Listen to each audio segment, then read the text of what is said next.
राज्यामध्ये आगामी विधानसभा निवडणुका काही दिवसावर येऊन ठेपल्या असताना सध्या महाराष्ट्राच्या राजकारणामध्ये सगळ्यात मोठा चर्चेचा मुद्दा गाजतोय आणि तो म्हणजे मुख्यमंत्री लाडकी बहीण योजना। या योजनेमुळे ग्रामीण आणि शहरी भागातील महिलांनी मुख्यमंत्री एकनाथ शिंदे यांच्या कामगिरीवर समाधान व्यक्त केलं आहे।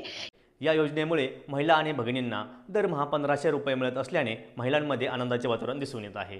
तर महिलांनी या 1500 रुपयांचा सदुपयोग ऐन सणासुदीच्या काळात केला असल्याने मुख्यमंत्री एकनाथ शिंदे खऱ्या अर्थाने राज्यातील महिलांचे लाडके भाऊ झाले आहेत।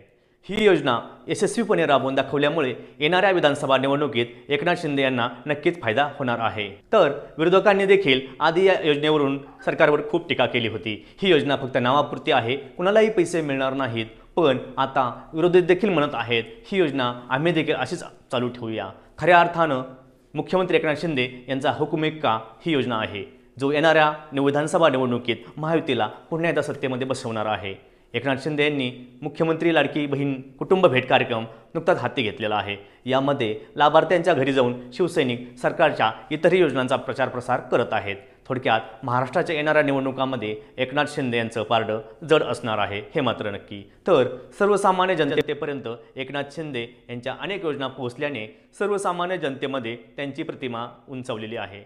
मुख्यमंत्री लाडकी बहीण योजनेमुळे शिंदे यांची उंचावलेली प्रतिमा येणाऱ्या विधानसभा निवडणुकीत नक्कीच निर्णायक असणार आहे, हे मात्र या ठिकाणी नक्की।